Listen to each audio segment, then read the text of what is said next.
Hello all, today we'll be going through my process of designing a character and we will expand on the character I did in my redesigning an old OC video as an example. This character is Charlotte Green.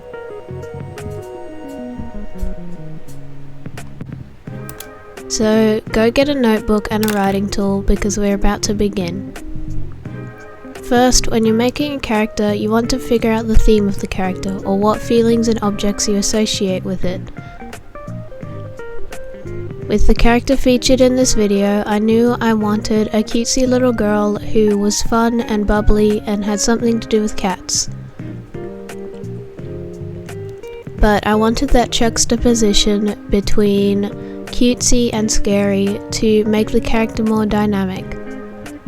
So in the process, another character spawned from the cat idea, and that was her companion. Anyway, once I have a concept, this is usually the time I start forming the story around the character, so that they stay linked throughout the entire process and neither becomes more developed than the other. But this video is focusing on the character, so we will explore her link to her story in the next tutorial. To start fleshing out my character, I use a character sheet that I came up with after tons of research and listening or reading what others have to say about their process. I split my character sheet up into four parts. The basic questions, the inner world questions, the outer world questions, and the personality scale.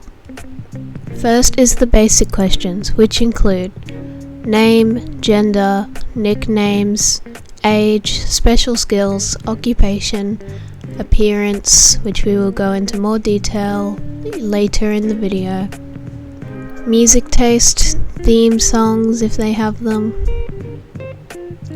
friends, living space, favorite food, least favorite food, favorite color, bad traits, good traits, handles boredom by so-and-so, hobbies, deals with frustration by so-and-so, role in story, favorite object, morning or night person, MBTI and zodiac, which I think are very important in helping your character be more realistic, and birthday. These questions help to flesh out the character in a very basic way, while these next few questions are more in depth and you really have to get into the head of your character. Inner world. Most significant childhood memory. Are they the same alone? Worst thing that could happen to them? Best thing that could happen to them? Opinion on relationships, not just romantic, but other types of relationships too. How does their ideals stray from who they actually are? What would they miss about being alive when they die? Or do they die? Fear versus desire. Signature body language. Signature catchphrase. And who do they want to be seen as? And the next questions are outer world. How do they feel about their living space? How do they feel about their society? And where do they feel they belong in that society? Finally, we have the personality scale. This is a scale of 19 traits with 7 points in between to measure which character trait they sit with the most.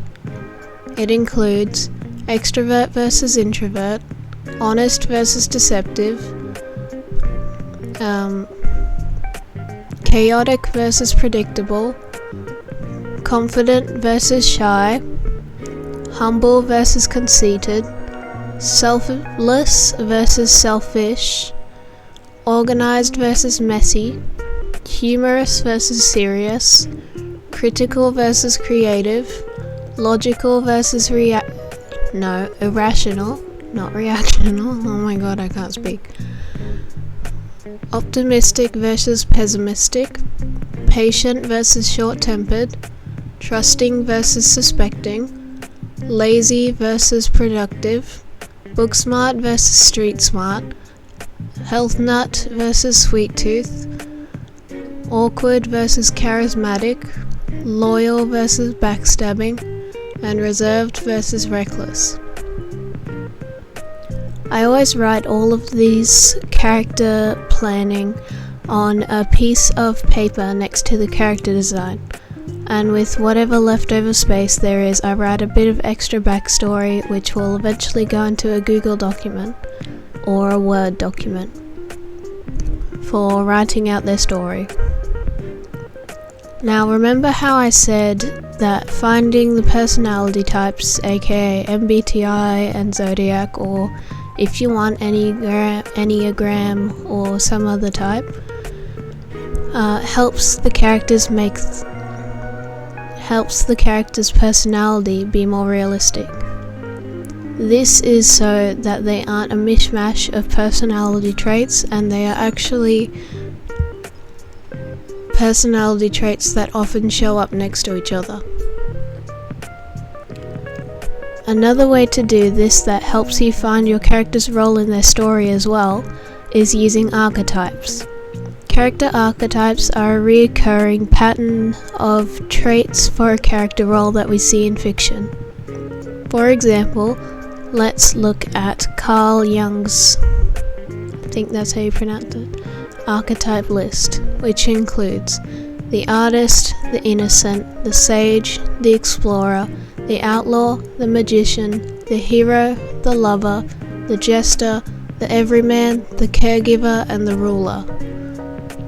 This list describes 12 archetypes that we often see in fiction and their roles in stories. It's a good place to start if you want to make sure that you're making a character who has a purpose and not just to exist for 1 second, then disappear because they actually make no mark on the story.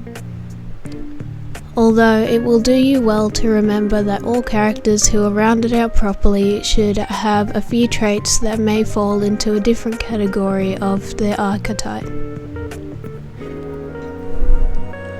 And it is especially important that we do not mistake archetypes for stereotypes.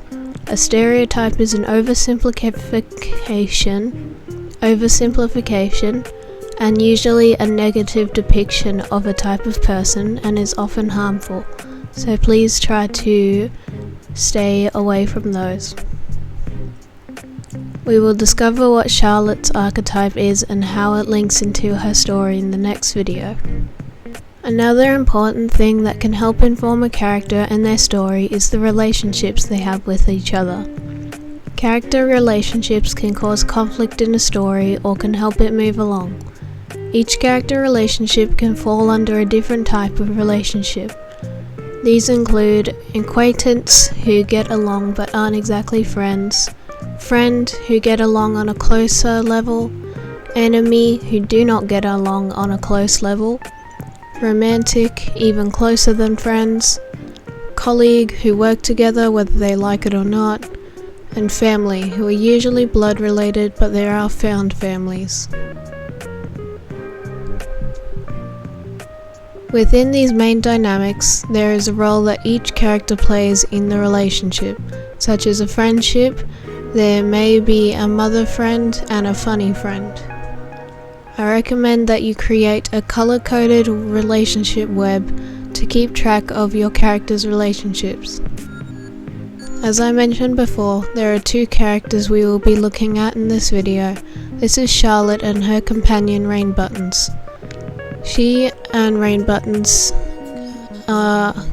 care for each other emotionally, and Rainbuttons cares for Charlotte physically, meaning that Charlotte takes Rainbuttons on adventures, and Rainbuttons is the one who makes sure she doesn't get hurt and keeps her in check.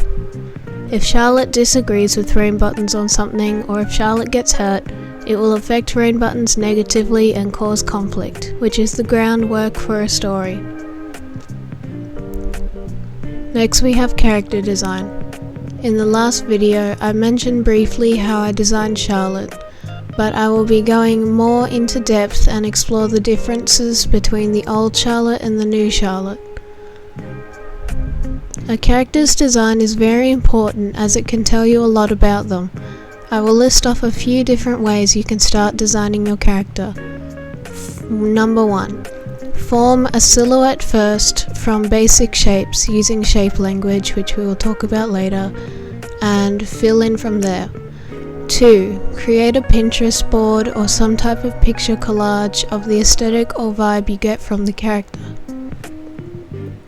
Number 3. Write out a basic description, e.g. eye color, hair color,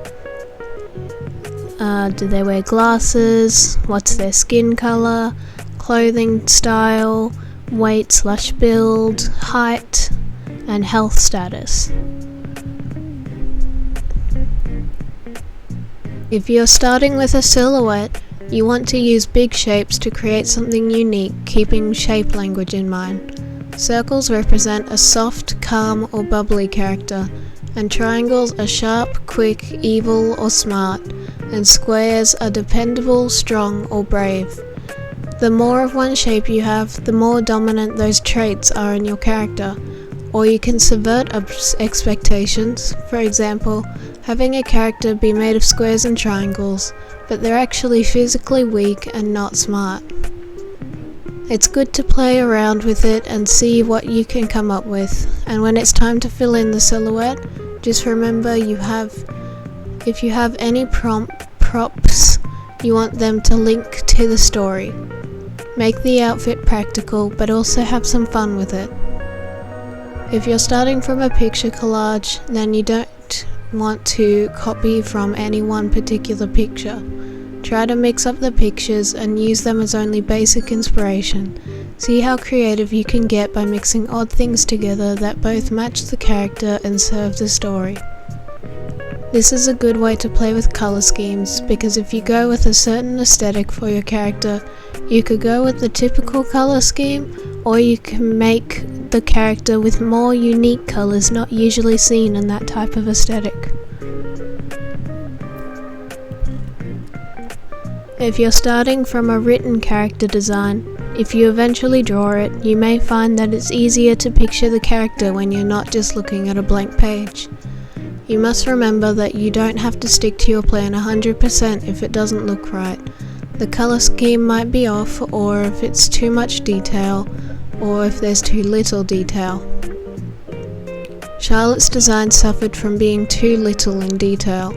You can't really tell much about her from just looking at her, and anything you can tell, like maybe from the symbol of the heart on her shirt, it would be inaccurate to her character. In changing her design, I fixed her shape language so she's boxy and has lots of circles. And I changed her colour scheme to fit a less girly, more tomboyish look. Her cat ears tell you that she likes cats, and the tree embroidered into her overalls tells you that she's into nature and that she's practical, even though she isn't the one who embroidered the tree. The scrunchie on her wrist also symbolises practicality, because she's always ready to put up her hair, even if she already has it up. Her pigtails and Mary Jane shoes suggest her age, making her look younger because she's a school-age child. Now, I want to remind you that everything we have put together today is not set in stone. This is because of the character arc, which is the process of how a character changes over the duration of the story, which is what we will go into more depth about in the next video. So I'll see you next time. Thanks for watching, and goodbye.